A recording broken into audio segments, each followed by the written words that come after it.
In sports, the scoreboard doesn't tell the full story, but Netflix does. Stories about dads who happen to be world-class quarterbacks and a battle for the heart, soul, and direction of the multi-billion-dollar business of F1. Whether you're a diehard fan or you're brand new, Netflix has the stories for every type of fan. You can watch these incredible sports stories like Quarterback, F1 Drive to Survive, Untold, and many more now on Netflix.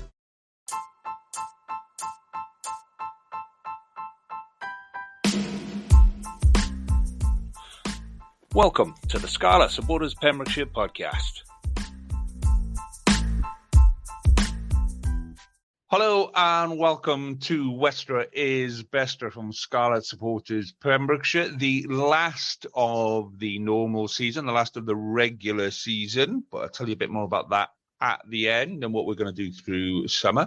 Joining me as always is Big M, looking very fetching in last season's kit there, Matt.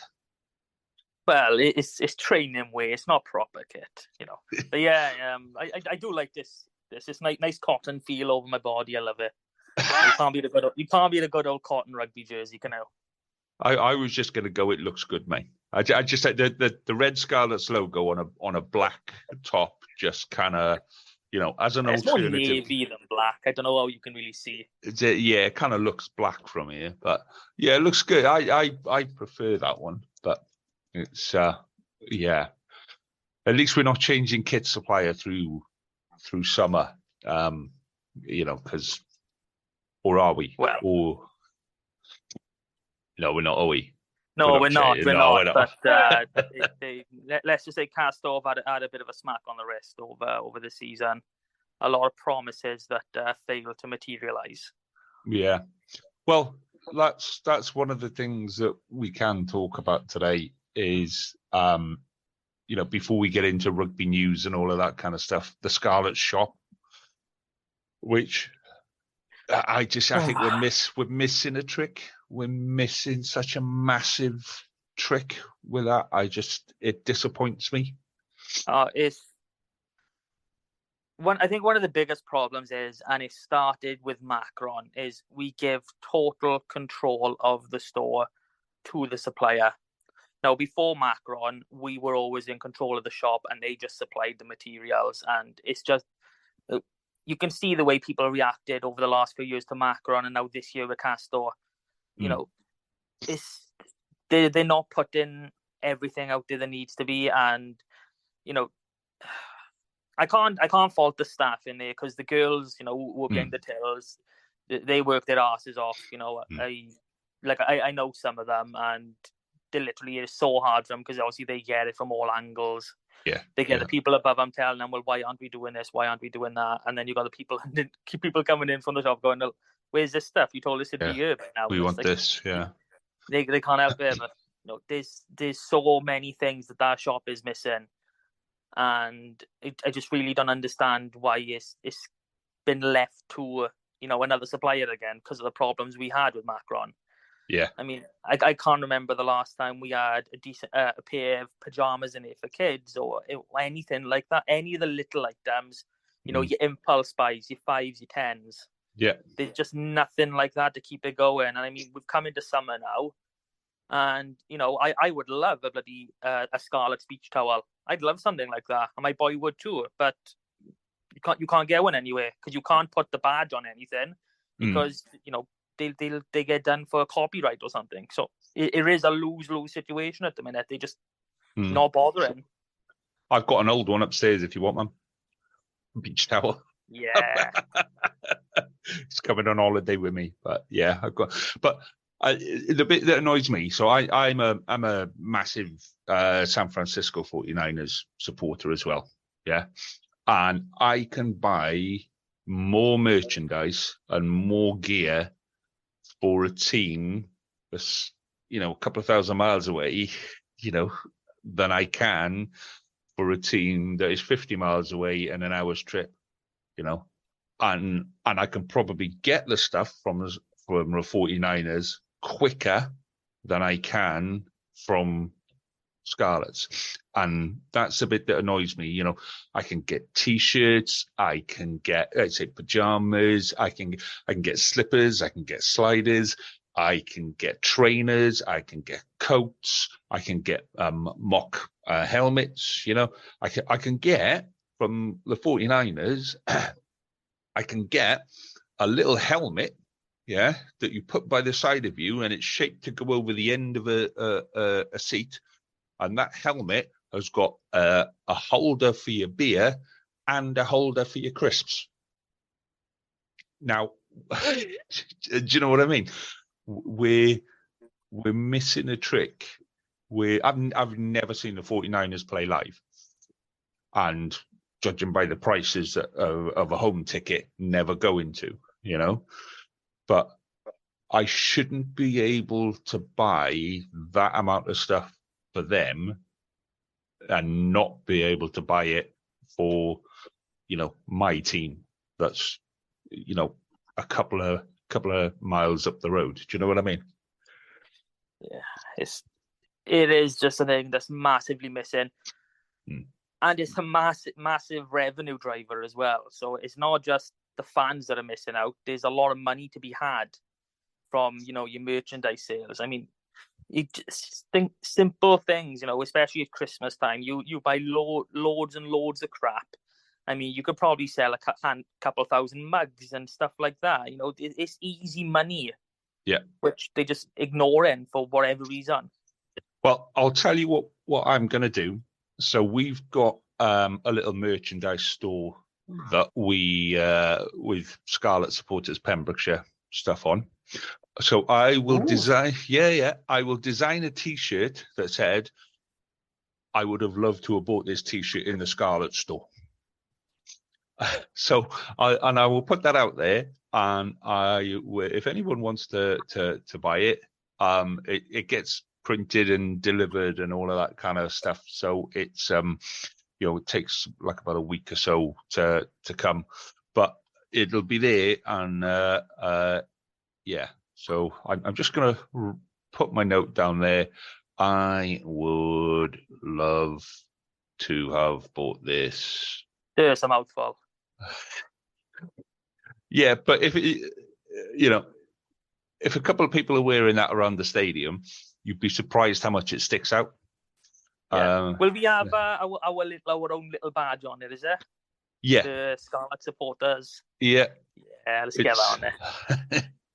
So we have got lots of stuff in it, but if I can do it, I don't see why Scarlets can do it. You know, I can do baby grows, and I can do baseball caps, and I can do pants. You know, it's one of those things. It's not difficult to do. Yeah. So and it's the kids market as well that is missing massively. I mean, every supporter, as soon as you got kids, the first thing you want to do is you want to deck your kids out in as much Scarlet stuff as you can. Yeah, so, absolutely. There's literally you know, the jersey and one or two T-shirts. It's nothing. Yeah. I can't even get the socks in kid sizes. Anyway, that's an ongoing gripe that we have. So plan for this week is to talk about player of the season and moment of the season and most entertaining game and things like that. But before we do that, there's a little bit of news, which isn't Scarlet's news, but it is kind of URC news, which kind of came from the head of the URC. What's his name? Martin Anayi, I think. That's the one. So there are two bits there. There's one where he was talking about establishing a draft system, like the NFL, but a draft system. And then the other one is about the TV deal. So you're saying that the TV deal is you know, they're trying to renegotiate the TV deal with Viaplay already. Yeah, it's from what I know, it runs to the end of the 23-24 season, but they're already in there trying to renegotiate. Now, I don't know if it's just straight up renegotiating with Viaplay or if there are other bidders involved and they're trying to cut out early. I'm hoping for the latter one because I do not like watching on Viaplay. In fact, I haven't watched on Viaplay all season. Like, obviously, I go to the home games, and any away games that are not on S4C or BBC, I will stream on the computer, because I just refuse to watch it because it's just so crap, and I won't pay for it either. Yeah, well, when it was the player, a Premier Player before, I could watch it on my laptop. I could cast it to my telly, and I could rewind, and it would save the game, and you'd have a full game. Every game was on there. If it was on S4C, it was still on Viaplay, and I could go back onto Premier Player, and I could go back onto Premier Player and watch another game, which is what I used to do. So if I missed a game on the weekend, I'd watch it on a Sunday night when Downton Abbey was on or whatever, or on a Monday night, or do you know what I mean? I could watch the whole game. I could go back. I could have a look at bits. So if you were sitting down and having a chat with someone, you could go back and you could do a little bit of an analysis and stuff. All of that's gone with Viaplay. I can't cast anymore, and I've questioned it with them, and they say, "Oh yeah, you should be able to. It might be a compatibility thing." That's rubbish. I could do it before. I've got exactly the same thing before. I've gone from exactly the same laptop to exactly the same telly. Nothing has changed. There's something within Viaplay that's stopping me from casting it.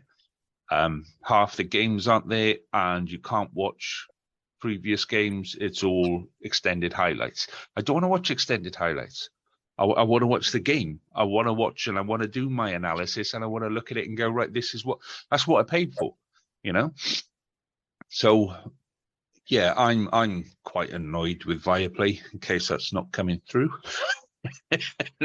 So I shan't be renewing my subscription with them this year, and I had issues with one. I've got issues with Tom Shanklin as a commentator. It's just crap.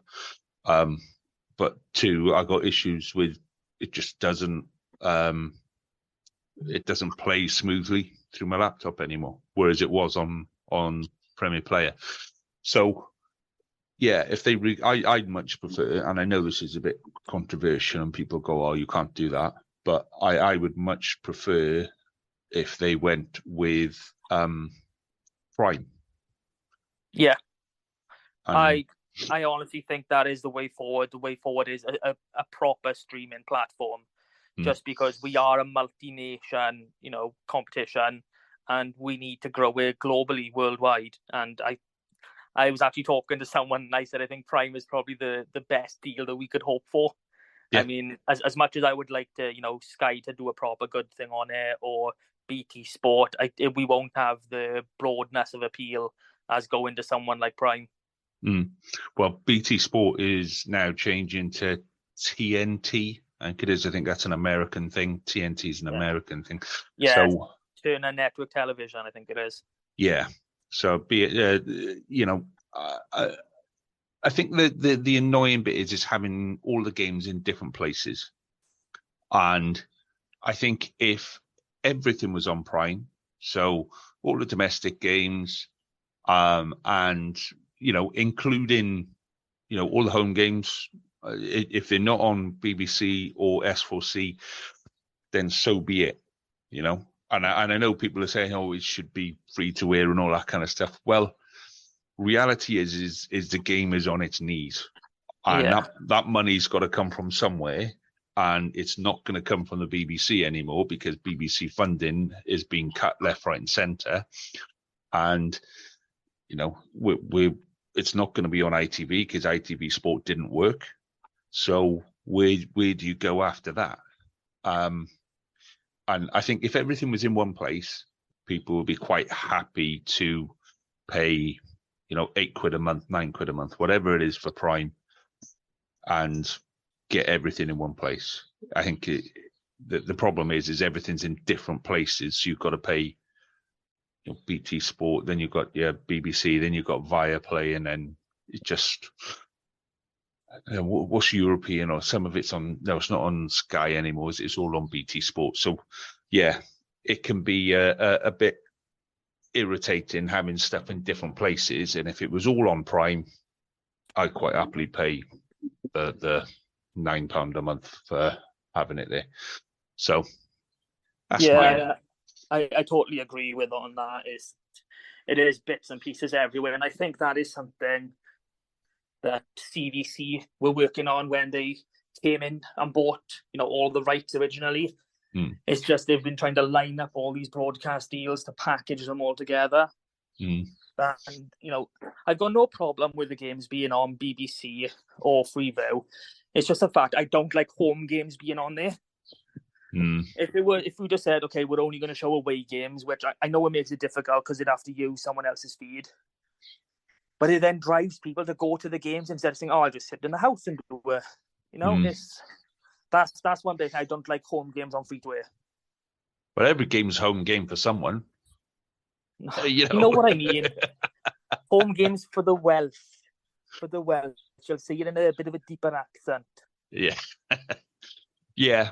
So it'll be interesting to see what comes out of that. And like you say, it's starting to renegotiate the deal. And I think a bit more, the guy in charge, he has got a bit more about him in terms of ambition. Whether that ambition matches practicality is questionable, but the ambition is there. Which brings me on to the draft. So this was his other proposal, that a draft system similar to something like in the NFL would be good for the URC. Thoughts? I mean, we've already discussed it between ourselves, and we can't see how it's going to work, over the multiple countries. I mean, if we held one, just nationally, just a draft within Wales, just one in Ireland, not so much in Scotland because, they've only got 2 teams, so that probably really doesn't matter. But it would work a lot better as, just a home-based draft. I can't see it working over all the different over the different nations. Yeah. I think before they look at the draft, and personally, I think a draft system would work within Wales. I can't see it working in the URC. I think it would work in Wales. But before they sort the draft, they need to put in a unified spending limit across everybody. That's what's killing the URC. And it's a brilliant league. It's highly competitive. Every week is now, really, really competitive. But the bit there is, how can you be consistently competitive against Irish sides who've got 10 times the playing budget that you have? All right, not 10 times. It's not just that. You look at the standard of living in these different countries. I mean, you go to South Africa and their salary cap, their own imposed one is something like 3.5-4 million. But they can live off that sort of money down there.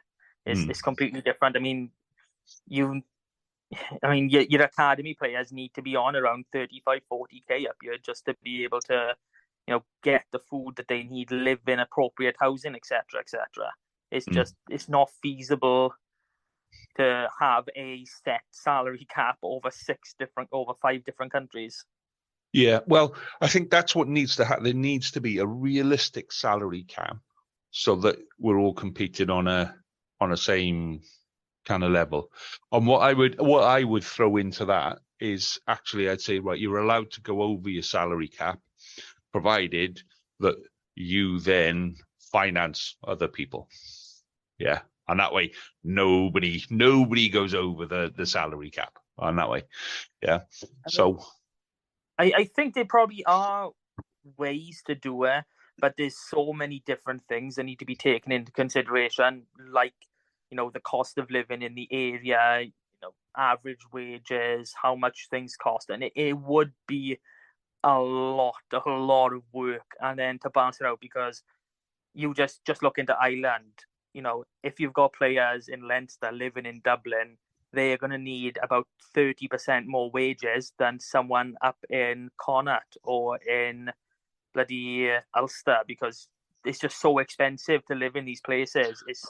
But then that's the point of it, isn't it? Is you take the players just because let's say Leinster. So Leinster's got a lot of money, and Connaught haven't. Yeah. And the point of the salary cap would be actually, we're going to balance it out. And just because you're the centre with a lot of money doesn't mean that, you get the benefit of all of that.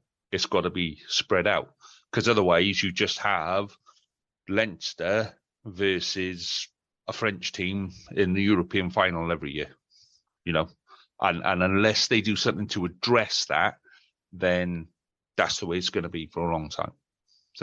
So, but going back to the draft, so I don't think it would work across countries, simply because you're talking about taking a draft at 18, which would when it would work.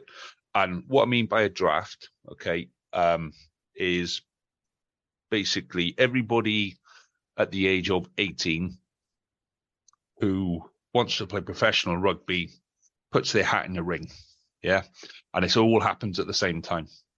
And so let's say you get, if it was across the URC, it would be massive amounts of players. It would be South Africa and Scotland. It would be, if it was in Wales, you've got maybe 100 players that are genuinely capable of playing professional rugby every year. Yeah, we've got about 100 players that leave college every year. So they all throw their hat into the ring and they say, I'm available, come make an offer. So the lowest team, so this year that would be the Dragons, they get a first pick. And they would go, right, okay, so Dragons need a outside half, right? We've identified you, we've watched you through the season.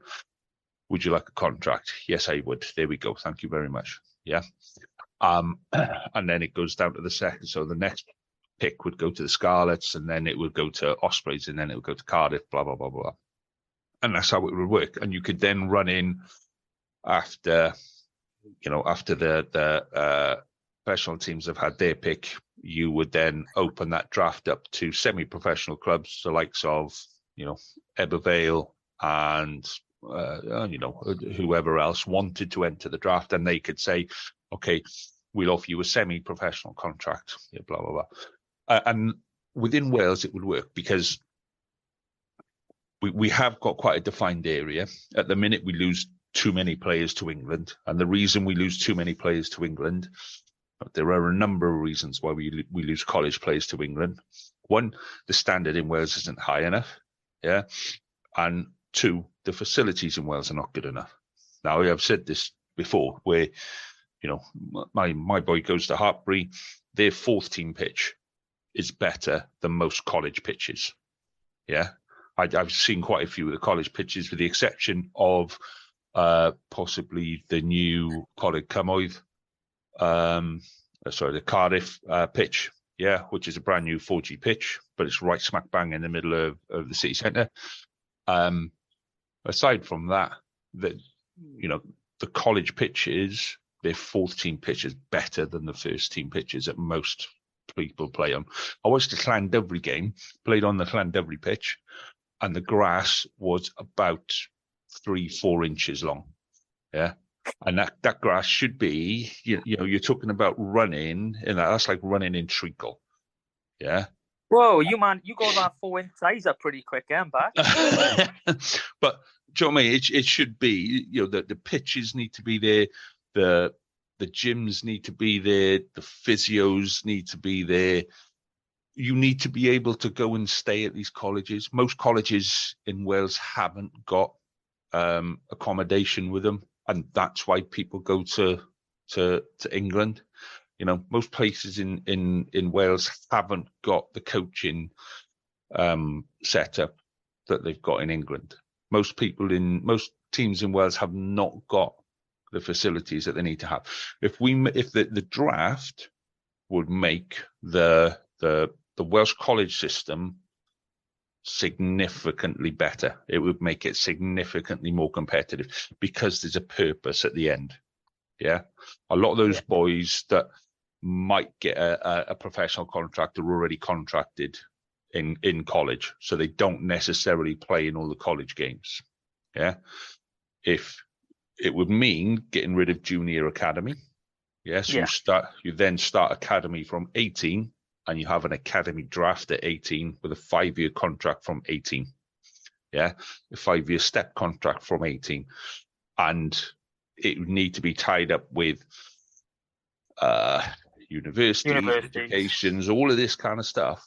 But it can be done a damn sight easier. But this is something we spoke about before. But the new head of the WRU, whatever, when they come in, needs to have, and they can't have the control that they need, but they need to look at schools, colleges, clubs, the whole shebang needs to work together. It's everything before senior rugby that needs to be looked at first and foremost, because we are just losing so many players just constantly. And I mean, I know you said, about 100 players every day. I think we'd have more. Honest to God, I think we could probably talking about mid 200s, just because we could quite easily, if you just look at the the academy system as it is, we've got eight under 16 sides. Even if we say that's 35 players a team, that's 280 players. The boys are there, and if they're given the opportunity to play and train full time, we could quite easily run many, many more than just 4 teams professionally. I think that we could probably go as far as running a fully professional Welsh Prem. Obviously, not spending the same sort of wages. Like if you put like a wage cap of like 30 grand or 35 on the top player, we could quite easily run an extra 12 professional teams. But that needs to be, it's a whole system approach and not that bit approach. And it needs to be done. It's not all about Wales, basically. Yeah, but then I think it needs to be about Wales. It needs to be developing Welsh players within a Welsh system, developing a Welsh system that works for Wales. And the one that we've got at the minute just doesn't. And I think if we sit there and there's going to be people that go, oh, no, we're not having a draft system. We can't do that. They're just ridiculous. If we sit there and keep doing what we're doing, we're going to keep producing what we produce. And it's not good enough. It's not good enough. And, I know of players now who are going to America, so they're finishing college in Wales, in England, and they are going to America in American universities so they can be part of the American MLR draft. So different sport, but my brother-in-law, he's just turned 18 now, and he's heading over to Virginia, I think, in September to do exactly the same thing, but with football. America has really got itself together in terms of how you develop younger players and going through. Italy are doing it as well. Italy are looking at how they develop. They've done it with their under 20s. They're now doing their under 18s, and they're now doing their under 16s. And they're looking at the education system and the college system and how that pyramid's up. And we're sitting there and we're going, well, no, Colleague Cigar are amazing because, look how many players they've produced in the past. Not that. We're going, you know what? We like the Dual Shield, but we're going to change it anyway. Yeah. I mean, changing the Dual Shield for me is shooting yourself in the foot. So they're going to change it to under 16s, aren't they? That's what they want to do. Okay. So if you're going to do that, that needs to be part of a system. And this is what I mean. It's a piecemeal approach. It's like changing a piece of a jigsaw and bringing in the piece of another jigsaw and then going, oh, well, that doesn't fit. So now I need to change other pieces of the jigsaw around it to make this bit fit. We need to be more kind of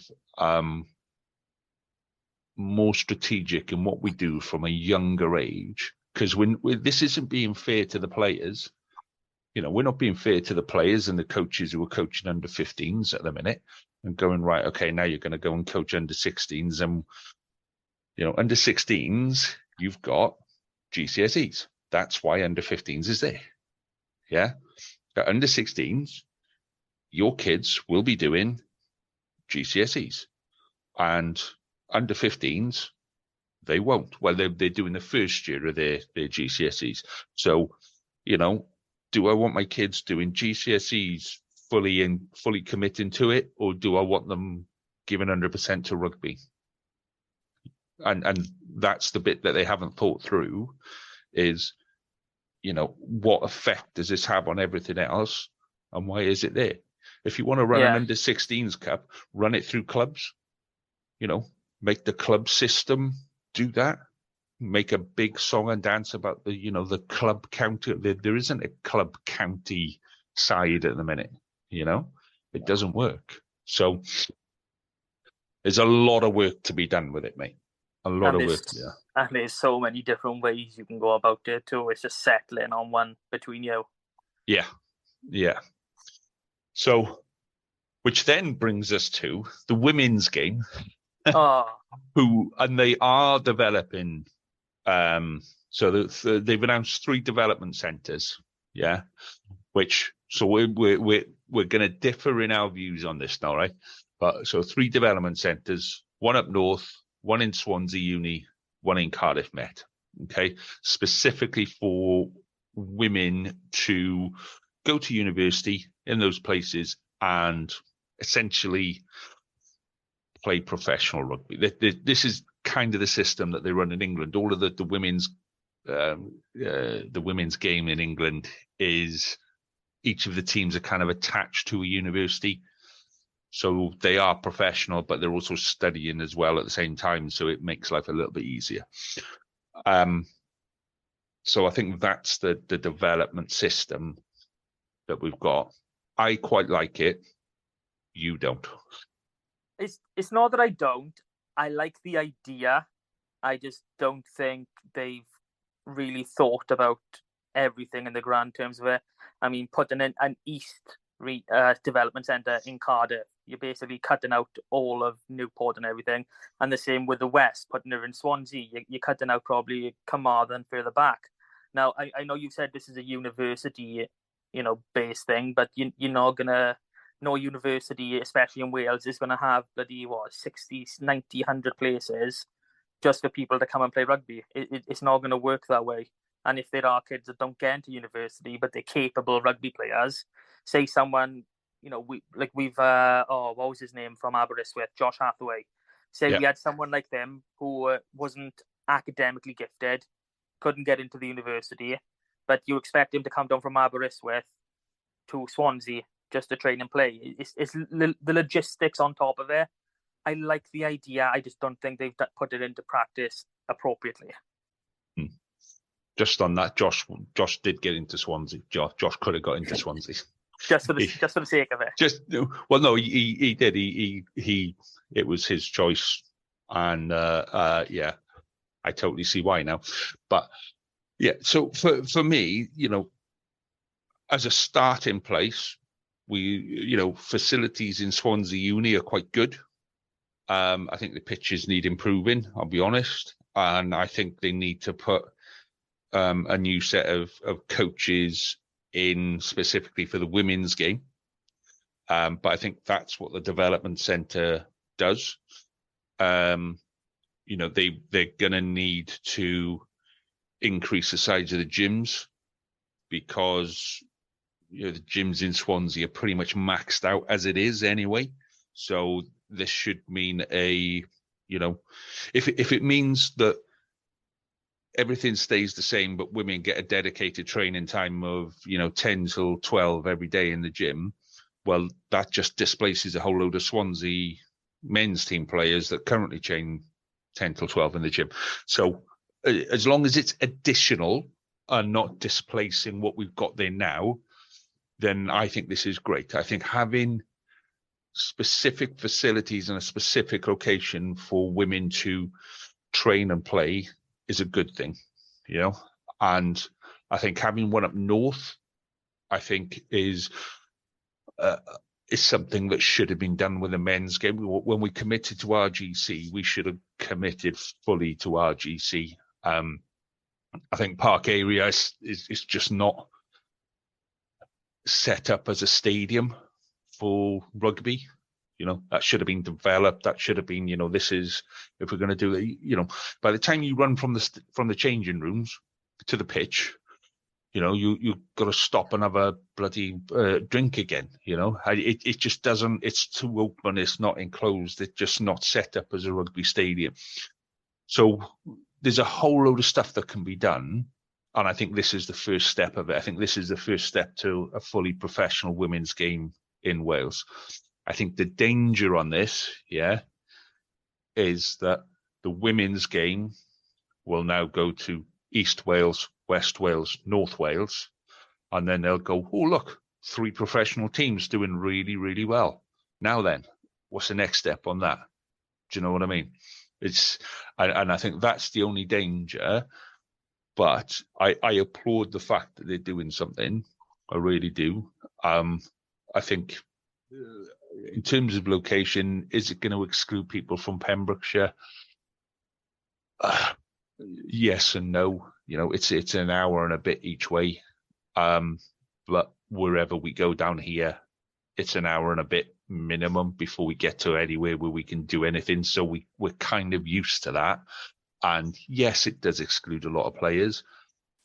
But if this development centre is, you can come to university, we'll assist you with your university course, which, again, bone of contention for me, but we'll assist you with your university course.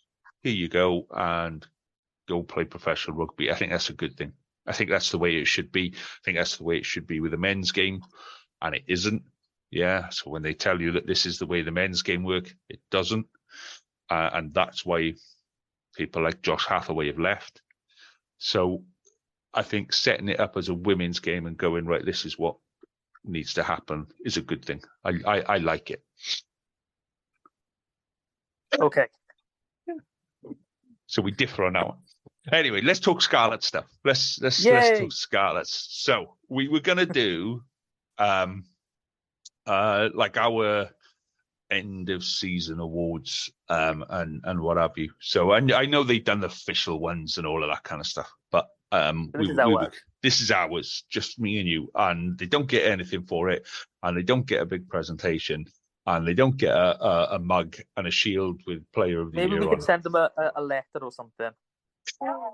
A notification on Twitter. Yeah, that sounds good. So let's start with Player of the Season. Who have you got on your short list for Player of the Season? My short list, I've got Lousy, Fifita, Costello, and Steph Evans. How about you? So I got Fifita, Lousy, Costello, Johnny Williams, and Calamafoni on mine. Okay, so if we go through both of them, that put Lousy, Fifita, and Costello on both of our lists, so we'll narrow it down to one of those 3. Well, let's talk about the others first. So why Steph Evans? What has he done for you this year? He's just been a constant in the side. I mean, he's been involved in every single game, and he works his heart. He gives his heart to every single thing that he does, and he doesn't have the top end speed. He's not that style of winger, but everything he does, he offers so much. The tries, the try assists, the work in and around the breakdown, it is really invaluable, and I think he has contributed massively to us over the entire season, especially the second half. Yeah, and I like him as a player, but like you say, he's got issues with, if he's going to be on the wing, he needs to be quicker and defense and what have you. But as a player to watch, yeah, I do like him. But for me, he's just, I don't know, there's been a couple of occasions through the year where there's been a couple of mistakes, cheaters in the European Cup, where he put the ball down before the line. I know he got the try. I know the try was given, but it's silly things like that. He put the ball down before the line, and he's made a couple of errors. And as much as I like him, I think he's past his best. I do. Everyone has errors. You're not going to have a perfect season. We can go through all of these players and we will find errors. I mean, we've both picked Lousy and Fifita, for Christ's sake, and we got red cards. They got red cards. And Calamafoni did, yeah.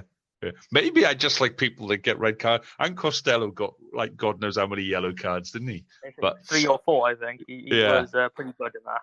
He was top of the league at one point on that. But yeah, I think Steph Evans is a cracking player and has served the club well. And I hope that next season, I think he's like 3 tries away or 4 tries away from being the number 1 try scorer in URC. So, yeah, he's right at the very, very top there. So I hope that he racks those up early season, because he's a player that should have had more Welsh caps. Just didn't because of his size. But he adds something to the game that other players can't, put it that way. But so other players that are not on your list then. So Johnny Williams, I think when he's been playing, and this is why he's probably not in the running for player of the year, is too much time out injured. But you can see why he gets injured, because he's such a physical player. And when he's on form, he's going to give you 10, 15 meters every single time. And for me, he's just, I don't know, he's a rock solid player. I think when you put him on the pitch with someone like Joe Roberts outside him, or you put him in between Costello and Joe Roberts, 2 creative players, and he just gives you a bit of grunt and a bit of go forward. He reminds me a lot of, a player that I can't remember his name, went to Japan. He was amazing for like 5 seasons. Anyway. Parks, is it? Parks, yeah, Hadley Parks. He reminds me a lot of Hadley Parks, just that brutal aggression. But actually, there's also a bit of him where you can see players outside him to give a ball. So that's why I like. But like I say, spent half a season injured. And then Callum Mahoney, for me, just, as a number 8, he played a very similar game to the type of game I played, which was give me the ball and let me run. Okay, I'm tackled, I'm up, give me the ball, let me run. Okay, what are you going to do now? Give me the ball, let me run. His work rate is phenomenal. And when I think he's still top number carries, top number of yards in the URC. He was just phenomenal for us. Even when it wasn't going well at the start of the season, he was absolutely in the middle of everything, and didn't matter if we're 50 points up, 50 points down. He's the guy that is going to give you go forward. So that's why he was on my shortlist for Callum Mahoney. So our joint shortlist then for Fita, Lousy and Costello. Where do you want to start? Oh, that's a juicy one. Let's start with young Costello, is it? I mean, yeah. What more can we say about the boy? He grabbed that number 10 shirt and he never let go. We all know his distribution game. He's got a turn of pace. But what we've seen, especially in the last couple of months of the season, from the Sharks game onwards, is his kicking game is also pretty damn impressive. And, that's just another thing that he's adding to his bow. And I can't get over that we've actually got him, and he's starting to fulfill some of the potential that he showed years ago, back when he was playing bloody Pencoed College. He's just a brilliant player, and his consistency throughout the entire season, again, other than the few games he missed with the bloody head knock, is that he hasn't dropped below 80-90%. And again, he's another player that is very, very much responsible for our attack and some of the good things we've seen this season. Yeah, the bit I like about Costello was his defense. He doesn't care, does he? No, he's a little guy in terms of height, but he's about the same distance around. He is rock solid, and you look at his legs and you go, those belong on a prop. Those are big legs for a little 10 to have. And from that point of view, I kind of always worry, because he is, he will do the job of a 7. Doesn't matter if it's a second row running at him or whatever, he's in there and he's having a go. And I'm just like, okay, just ease yourself back a little, fella. But fair play to him. He gets stuck in and he gives it heart every single time. And if you're a big back row, you used to look for players like Costello to run at. You used to go, right, find the little one, find the weak link, find somebody that I can run at and go through, sort of thing. And if you're a second row now and you're looking at Costello, you're going, okay, he's not a player to run at. Do you know what I mean? He's going to dump me. He's going to put me on the floor. And when you're 6'8" and you're getting dumped by a 5'7" guy, you look a bit of a tit. So, I think he's really building a reputation in defence as well that matches his reputation in attack. Do you reckon he's going to make it at international level? Oh yeah, easily. Yeah. I'm surprised he's not there already. I think, and I worry that if he was anywhere else, he would have been the start of this season. But Gatland's game plan doesn't involve creativity. Gatland's game plan is all about strangling defences and not giving any opportunities to the opposition. So I'm not sure that Costello fits that mould.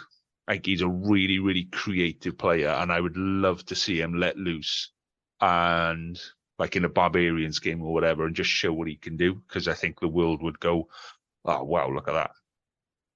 But in a Gatland team, with this, aside from Shane Williams a couple of years ago, who basically stuck two fingers up to Gatland and went, I'm going to show you what I'm going to do. And then Gatland went, yeah, great. Yeah, look at that.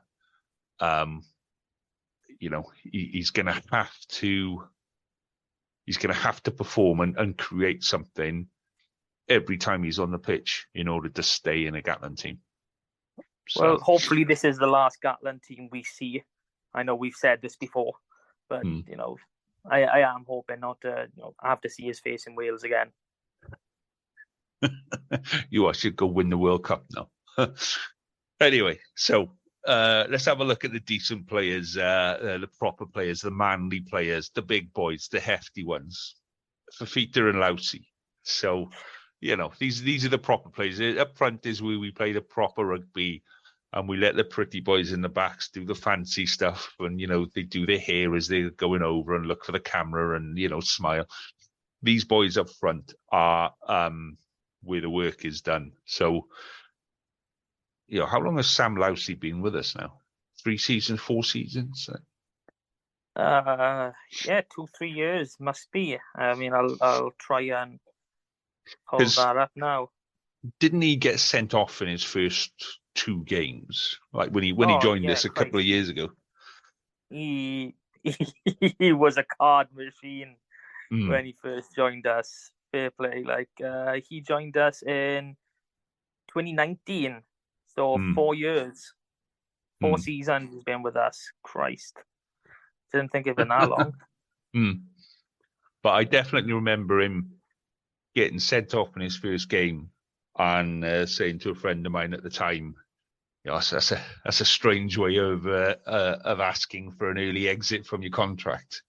But he's been really, really influential on the style of play. I think Dwayne Peel's style of play suits Lousy down to the ground. The athletic, aggressive, the basketball kind of second row type of a player. There's a little bit of aggression and grunt in there, but there's also a bit of freedom to go and play your game in there. Yeah. All I can remember, now you said that, all I can remember is either one of his first games, it had to be that swing when he tried to punch someone and he just missed by about 1,000 miles. It's just making me remember now. It's so funny that was who we signed and we've got who we've got now. Yeah, because he's not an old player. He's He's a young, 31. is he? I Yeah, thought he he's was younger 31. than that. He's a month younger than me. What's going on? You're letting yourself Nice. down, mate. I know. What's going on here? So he's still got quite a few seasons left in him, especially Yeah. as a second row. And yeah, I know he's had a couple of cards, and I think that kind of comes with the package. Do you know what I mean? That is his package. That he's an edgy player. I still think he was onside. I know it's Fafita, Yeah. whatever. Fafita was onside, but he's very good. He's developed that edge of his game around the ruck where he's putting pressure on scrum halves. I've lost count of how many kicks he's charged down through the season. And it's just his athleticism. He's quick off the mark. He gets up high and he puts pressure on a scrum half to, do something with the ball that they don't want to do. So, yeah, I think he's been really, really influential. Physicality is there. It's the only bit of his game that lets him down is the yellow cards and the red cards. But they haven't been that much. I mean, I know he's had the red, but outside of that, he's been a pretty good boy. Has he? It just doesn't feel like it. I'm going to try and dig up the stats now to see. Oh, I'm sure the URC have got to have them on there somewhere. I'll have a look now while we go on to Fafita. Well, yeah, I mean, Fafita, first season with us. Yeah, so I think the danger with signing someone like Fafita is they come in with such a big reputation, such a big kind of, the anticipation was there. When we said that, we were signing him, the expectation was huge. And sometimes that kind of goes against the player and, the expectation's a bit too much and they take a couple of seasons to settle in.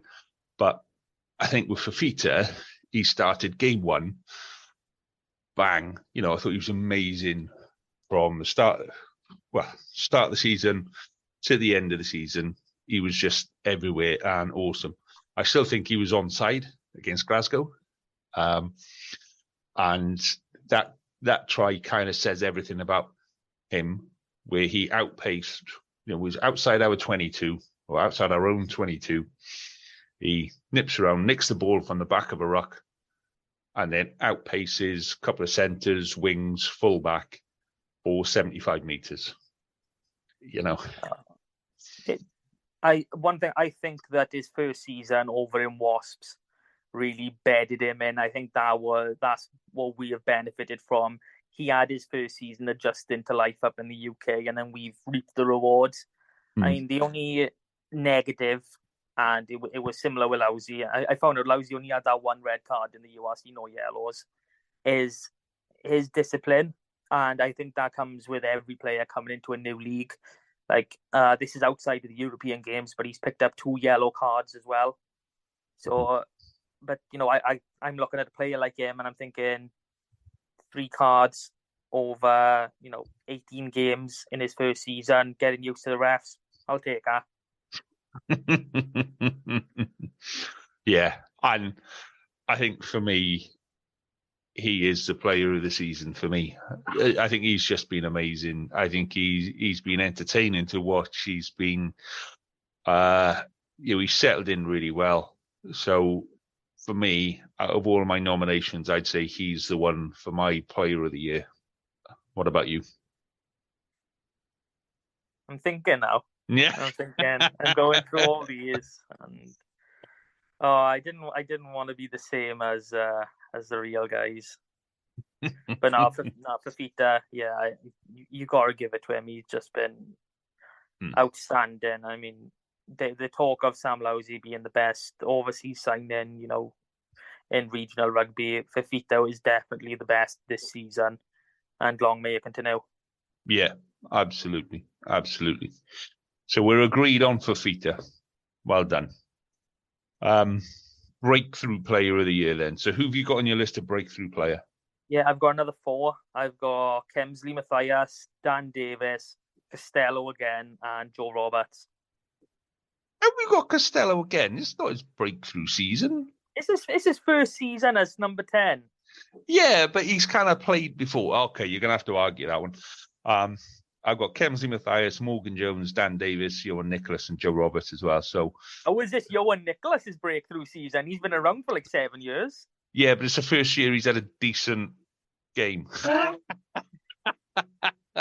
I just thought he deserved the credit. You know, like you say, he has been around for a long time, but he's with all the injuries and what have you, he's had to step up, and I think he's played 4 different positions this year. I think he's played inside, outside, fullback, and wing.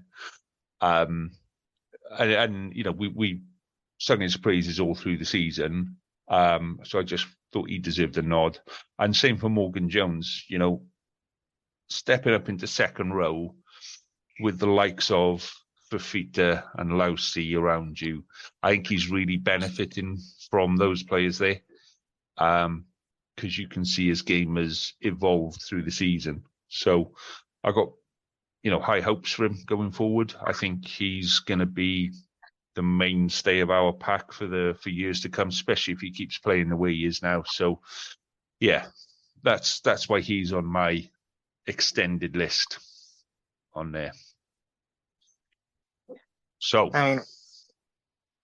go on then, justify why Costello's a breakthrough player of the year.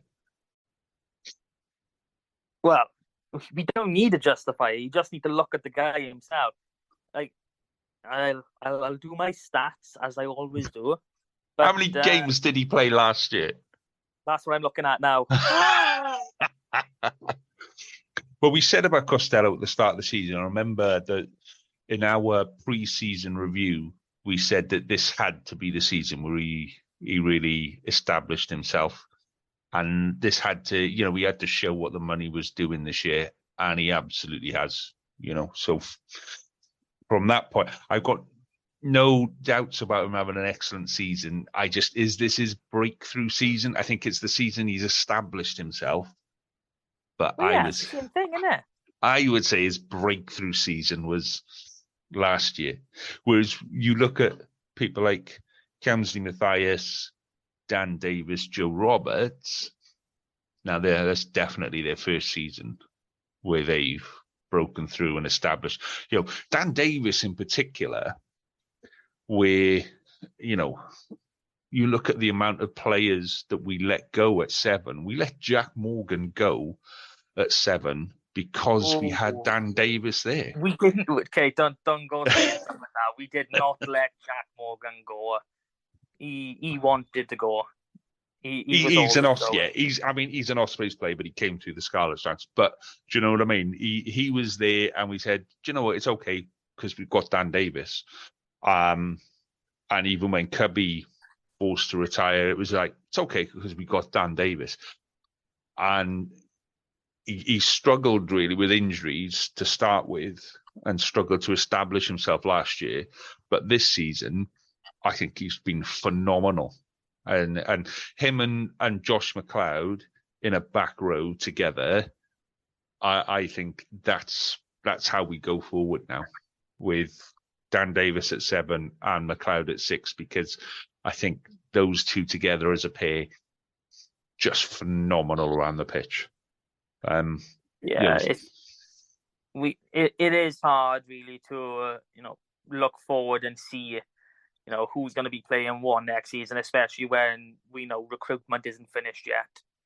But I do like the idea of Dan Davis and Josh McLeod together, but I just don't think we're going to get to see it a lot unless we move Fafita to 8, and I don't really think that worked that well in the game against Glasgow, because we are still targeting a lock and one for the start in 23 at that. So it's really hard to see how many times we're going to get Dan Davis and Josh McLeod at the same time. Probably, for the last 20, 30 minutes of games, definitely. But, they both are such influential players in their own way. I mean, they destroy that ruck area. I mean, I can't believe the effect that Dan Davis does have. The more he got injured early on in one game, and that was his last for the season. And everything around the ruck and the opposition playing ball, it just got so Fell much apart. better from that point on. Yeah, I see. For me, he's destructive, but he's also, when he's got the ball in attack, he's one of those players that you think he's been stopped, and then he's still going, and you're like, oh, he's going and he's going and he's going and he's going, and he just seems really difficult to stick him on the floor and stop him. Do you know what I mean? And I think that really counts in his favour, because he reminds me a lot of Warburton, in that he's just everywhere. He's aggressive, and he keeps getting injured. But I think he's just going to be one of those players that, he'll give you 100% every single game, and a lot of the stuff that he does goes unseen. But I think he's a phenomenal player, absolutely phenomenal. Yeah, there's no two ways about it with him. Like I can remember this when he first started, quite a few years ago now, and he was this skinny little runt basically, but he was turning ball over for fun. I thought, oh my God, we've got a bit of a gem here. But then he just didn't play for absolute ages, and he's come back now, and he's 6 foot tall and 6 foot wide as well. So, talking of 6 foot tall, 6 foot wide, Kemsley Mathias. Oh, well, phenomenal. Start of the season, like if you go back through the pod, October time, I was raving about Stephen Thomas and how well he was playing and how good he was doing throughout the season. But Kemsley Mathias, the moment he came back, oh my God, I can't believe we've got such good stocks at prop, at Lucette at least. I mean, he has done everything. He's a brilliant scrummager. And I mean, the way he puts pressure on the tight edge, how he, obviously not boring in, but the way he angles himself.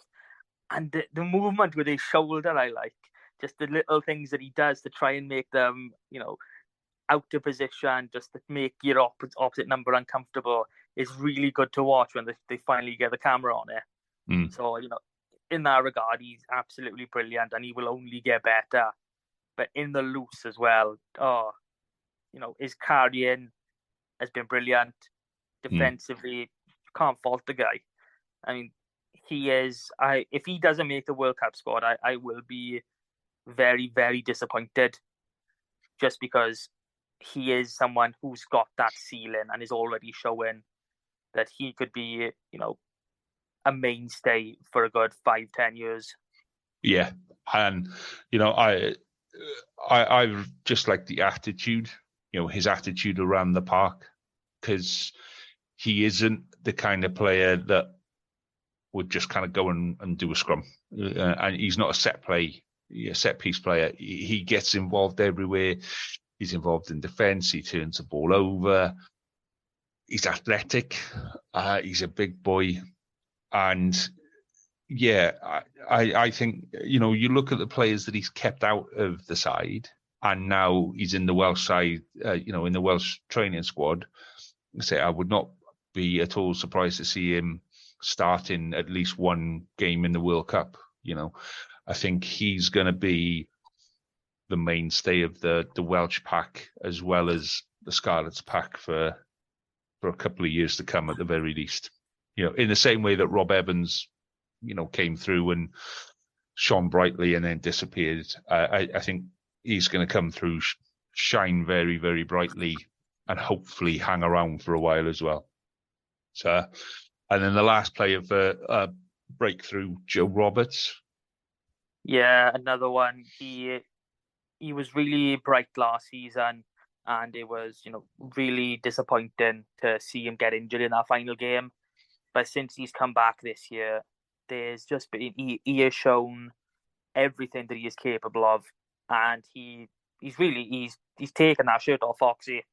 And I mean, how many players are going to be able to say that in their lifetime?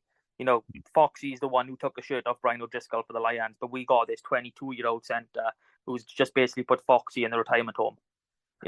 He's brilliant. everything about him. He can do the hard yards as well. I mean, he doesn't look that big. In all honesty, he looks quite slender. But there've been matches where basically he's been used as our receiver from kickoffs, and he has fucked that ball up and he has held on well. There's a lot more to come from him, attacking wise. Some of the lines he hits, some of the gaps he picks, and his distribution is pretty good as well. But more than anything, I think it is his defense that is, starting to stand out. Because to see some of the players that he's come up against, especially in that Sharks game, and people say, "Oh, well, Roberts didn't really do much."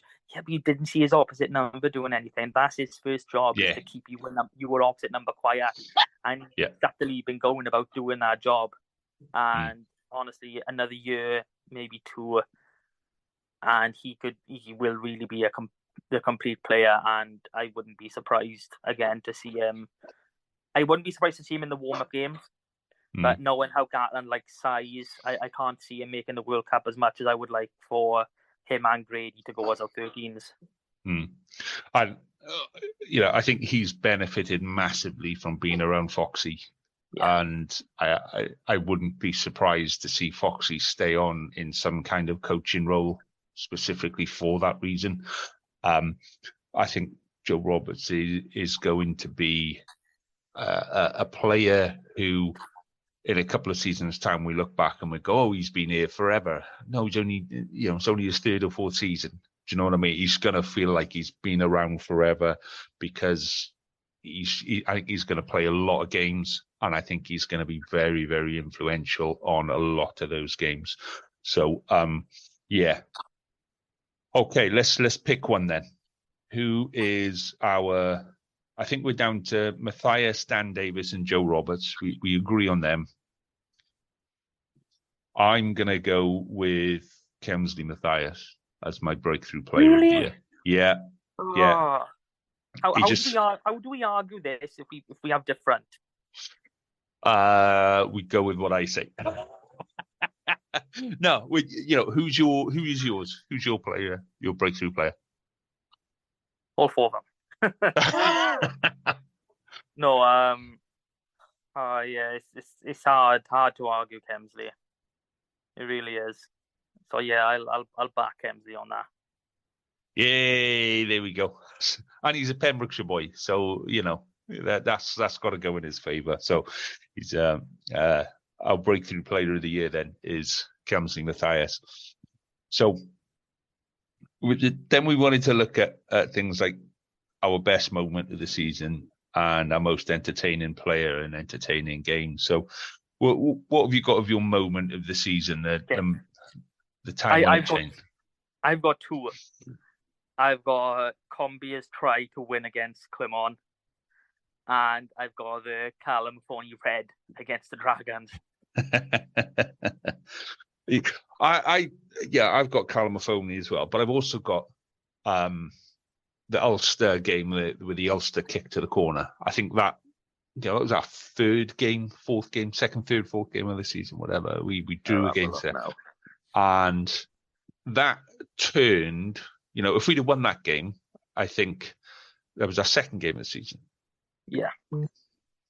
I think if that kick clearly went dead and the referee overruled the touch judge, and then Ulster go and score, and then they go and score again. I think if that kick gets given as a 22 dropout, we go back up and we score, because that's the way that game was. And I think that changes the whole start of our season. And I think it sent us on a bit of a decline that we struggled to recover from. And everything then kind of compounded that. So that's I know it's a negative one, but I think it was a highly influential moment of the season for me. And then I've got Combia's try as well, because, why wouldn't you? So what else did you have other than Combia's try? The Callum Forney red against the Dragons, that New Year's Day scrap, where thankfully the opposing players decided, to turn tail and run to France. So he Yeah, didn't but he thought he could get away from him. so's Callum O'Phoney though. They're playing against each other next year, I think. Well, it depends if Callum O'Phoney recovers or not. Yeah, I suppose it does, doesn't it?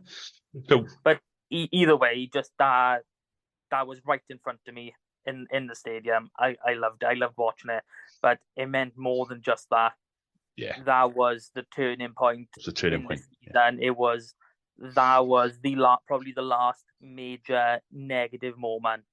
Yeah, where we said no, we're not doing this no more. We're taking this game by the scruff. We are winning these games, and that's more or less what happened. I mean, we went on to lose 2 games then for the rest of the season.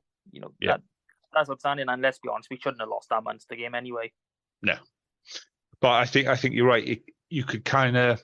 It was more of a feeling in that game that right, enough's enough, and you could see Dragons came to that game to wind us up, to play on our reputation of poor discipline. They're always getting cards, referee, and you could see that they were niggling for everything. So to win that game, because they kept going with a niggle for the rest of the game, and we just kind of went, actually, we don't need to be involved in that. I think Callum O'Phoney probably let himself down, but I think it showed everybody else, Christ, if they've got to him, then they've got to the rest of us. So we need to kind of knuckle down now. And I think the attitude there after that incident was vital for the rest of the season. So, but I think we both agreed on this then. Yeah. Combi's try. Yeah. That was such a moment. I didn't think I thought he was going into touch. Again, that was right in front of me in the corner. I loved it. It was brilliant. It's brilliant to watch. It was brilliant for everything that it meant. And you could feel it in the stadium. I wasn't there, but you could feel it on telly. You could see the stadium was up, and it didn't finish with that try, if you know what I mean. It kind of, the singing kept going, the atmosphere within the stadium was superb after that try. So yeah, and it gave us something. It gave us something to go forward with. So, it gives us hope for next season, I suppose, in a strange way. So we're agreed on Combia's try then, yeah, as our moment of the season. Cool. That's gotta be a moment. Okay, so entertaining player of the year and most entertaining game of the year. So what have you got for those two, mate? Well, for my most entertaining players, I've got Fifita, Combia, and Joe Roberts. And surprisingly, for my most entertaining game, I've got 4. I've got 2 wins and 2 losses. I've got Ulster, Sharks, Munster, and Clermont.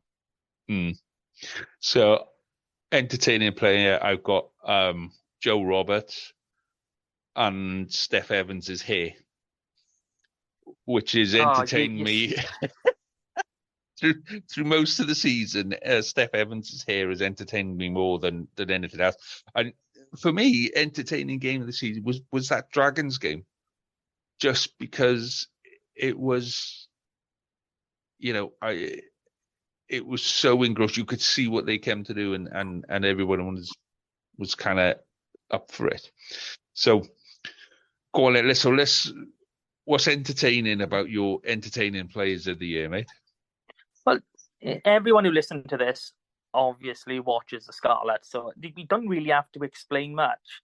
But Fifita, just everything about him, what he does, the carries, the offloads, the sneaky picks, off the ruck, his work in the line out, the stealing opposition ball, stuff like that. I love it, especially in the tight and everything. I love all that stuff. And he is the kind of player that if he's involved in, if he gets a ball in his hand, you're expecting something to happen, aren't you? You just the crowd is up, and you automatically have an expectation that something's going to happen when he's got the ball. And you need those kind of players in your team, don't you? You need them. Yeah, they're the X Factor players. So who else have you got then? Joe Roberts as well. Yeah, me too. Yeah. He's just brilliant to watch. I mean, again, he's still a young player. Like, he was in our breakthrough category.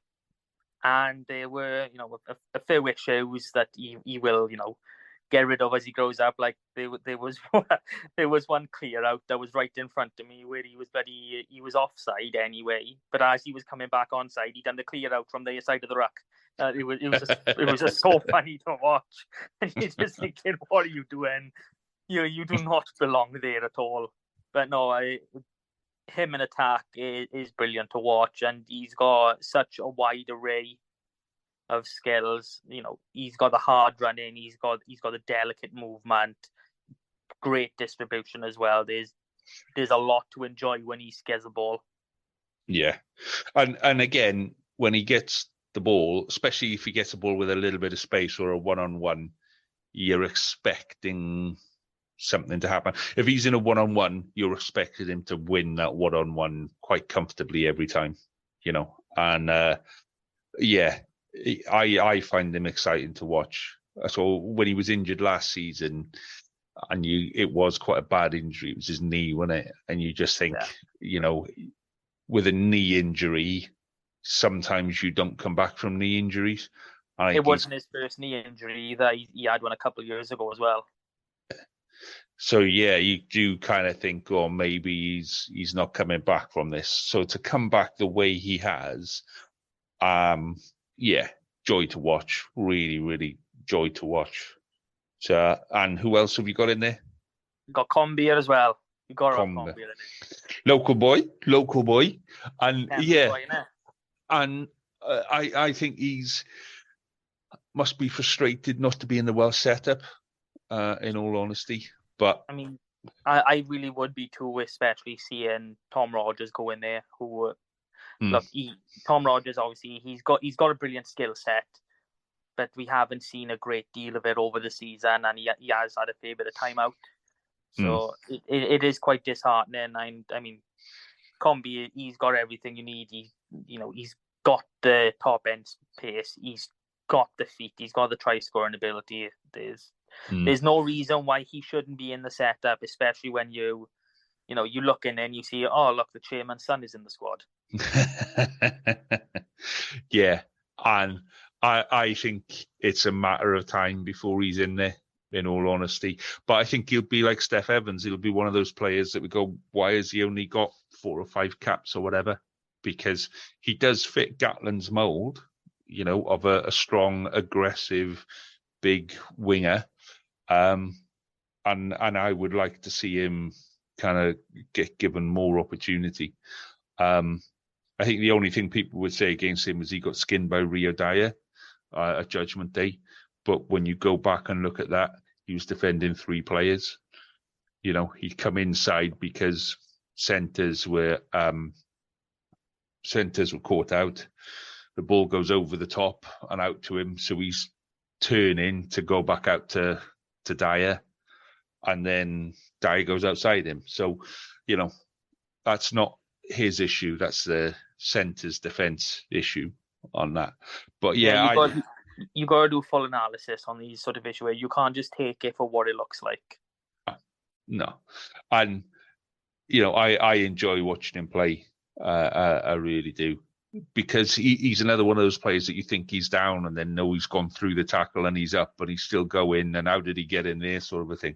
So yeah, really, really entertaining player. But then I'm going to throw into the mix Steph Evans' hair, because. So what has his hair done this season? Well, it's gone from mullet to kind of half mullet, and then he had like a decent haircut halfway through the season, and then he went, no, we can't be doing with that. I'm going back to my mullet, and I'm a bit. And then he went, like last year, he had this half mullet bollocks, and then you're like, every week he's on the pitch. That's the first thing I look for. So players will come out, and I'm looking for that close up of Steph Evans to see what haircut he's got, and I wish they'd make more of it. I really do, just because it adds a little something extra to the game. That, the personality side of the game that I think we got. I'd love to see Steph Evans coming on our pod and having a chat. I'd love to see him, being interviewed and stuff, because he's obviously got a little something a bit about him. He's got a little bit of Rob Evans about him, and that's what we should be encouraging. We should be saying to players like, okay, come on, let's make something of you.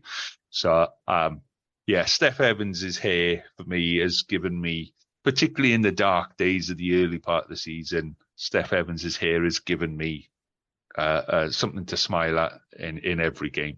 So okay, well, in all fairness, if you're going to criticize somebody's hair or whatever, you're going to have to take photos of your own mop and chuck it up for him to have a look at, so people can really go, well, because right now, from my angle, it looks like you just got to flop a triangle on your head. No, I've had a trim down the side there. I've had a proper haircut yesterday and everything, man. I haven't got a frigging ponytail in my hair, mate. I got a proper cut, I have. It's not a ponytail yet. It's a rat tail, but you got to get it right. Maybe we need to have a whole section next year of haircut of the week. But yeah, because, we would have had Fafita at the start with his nice red locks, wouldn't we? Yeah, absolutely. See, this is what we're missing out on, man. Haircut of the week. So, what are we going to say? Most entertaining player of the year. Okay, so who did you have again? Joe Roberts and Steph Evans' hair. Yeah, Roberts is on both of our lists, so I think we back Roberts. I think Steph Evans' hair has been unjustifiably ignored there, but yeah, I'll go with Joe Roberts as well. So finally then, most entertaining game. I say for me it was a Dragons game. What was it for you? Like I said, there's quite a few games. There's the Ulster game, Sharks, Munster and Clermont. And it's hard looking at the games that you lost and saying, well, that was a really good watch. Ulster, I mean, you spoke a little bit about it earlier, but, that game was back and forth. It was absolutely brilliant. The Sharks game, I think that was a game where we showed that we are more than capable of playing to a plan B, where we went from scoring tries and putting teams away to really using that kicking battle. And it was a really hard fought contest up front, and it was I was engrossed from start to finish.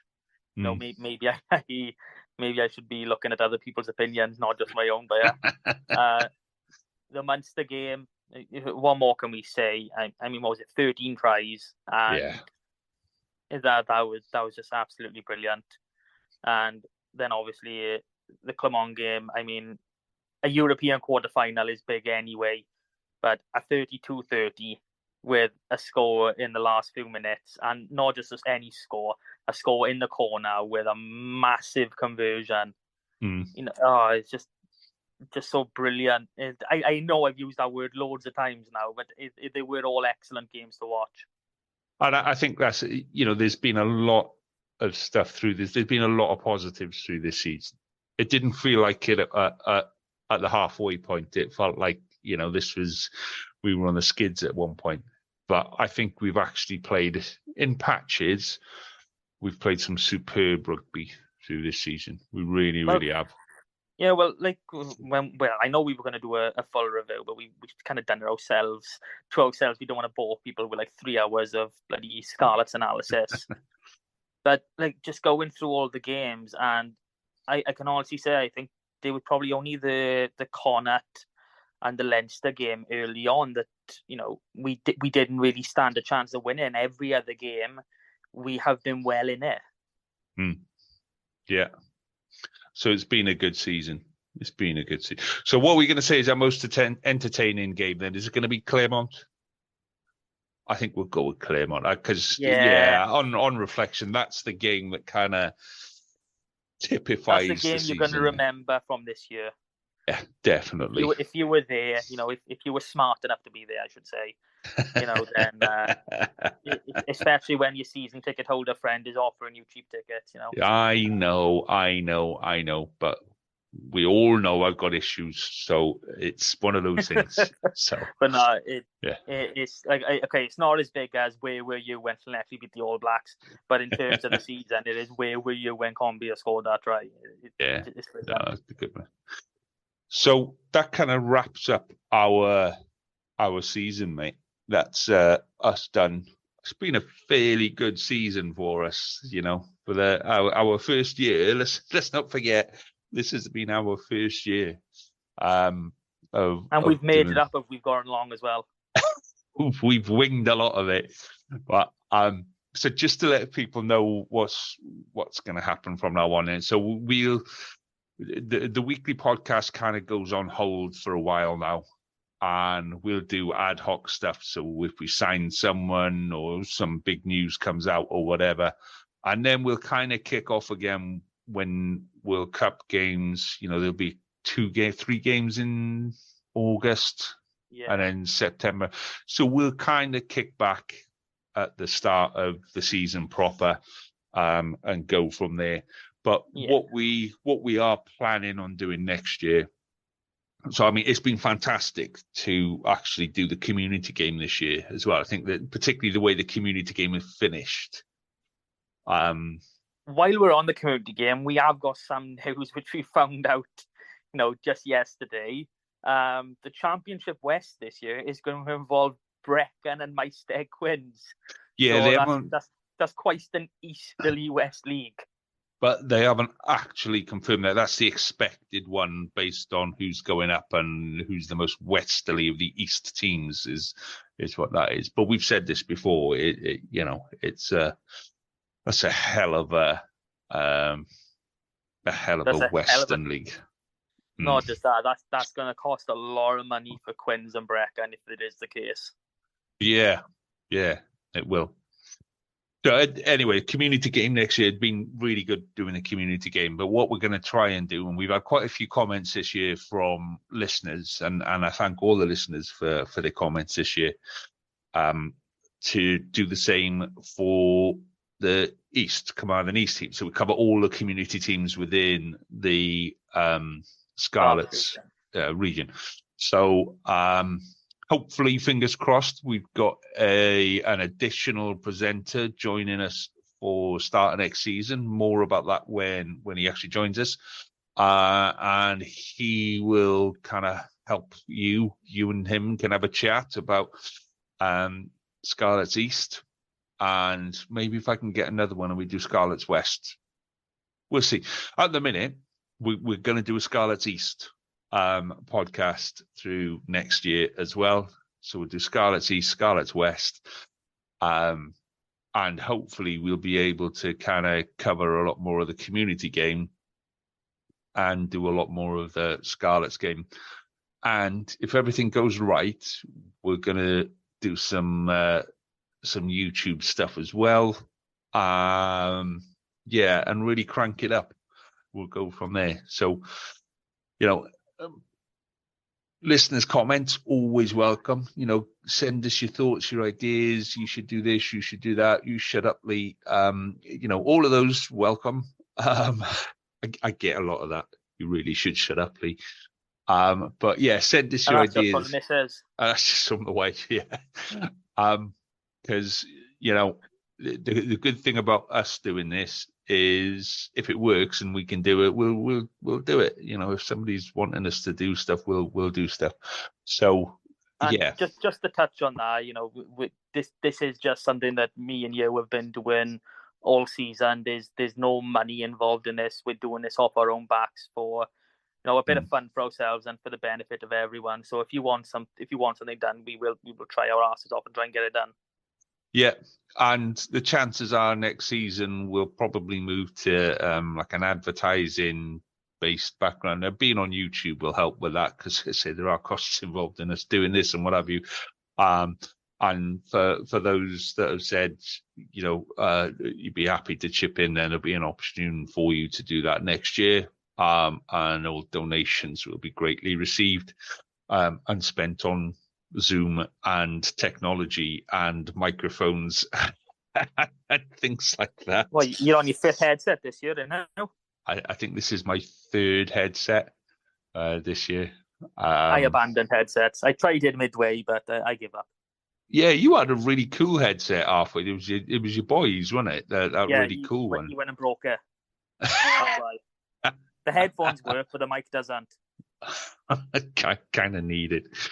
So, stay in touch with our Facebook page. We'll set up the Scarlets East Facebook page as well, and we'll all be linked. And just, for me on a personal note, this has been something I've been wanting to do for years, and we didn't know each other before the start of this year, Matt. So it's been a real pleasure to kind of get this off the ground, get it going, and get to know you and all that kind of stuff, mate. And even meeting up at Scarlets, at Parker Scarlets, and having a chat and having a get together, it's been great. So, thank you for your participation in it this year, mate. It's been, I couldn't have done it without you. I really couldn't have done it without you. It's been brilliant. I mean, again, like, there's never something I've thought about until you bloody mentioned it. But getting to sit here and talk and actually talk with someone coherently about the Scarlets has been great. And like we've said, we've literally only met each other the once, and that was mid-season. Yeah. So this really has been. This is an internet relationship. So yeah, I was going to catfish him, but I thought it's not really nothing to do. On that note, Matt, I think we are done for the end of the season, mate. It's been an absolute pleasure. I hope you've enjoyed it as much as I have, and I wish you all the best. We shall catch up again through summer and do this all again. Yeah, mate, it's been absolutely brilliant. I can't wait for the new season to get things back up and running again. It's been an absolute pleasure again to know you, and a pleasure to all the listeners, I think. Yeah. So, again, we're signing off with probably our longest pod to date. I can't believe how long this one lasted. Me too. So, big listen this week to end it. And on that note, I shall bid you farewell. Enjoy your rugby, and we'll catch up and do it again. All the best, mate. All the best to you. Try, mate. Yeah, try, mate.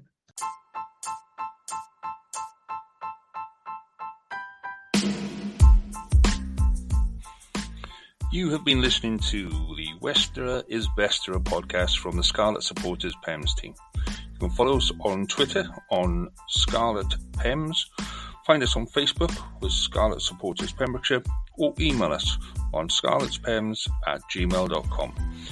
And remember, West is best, but Westerer is Besterer.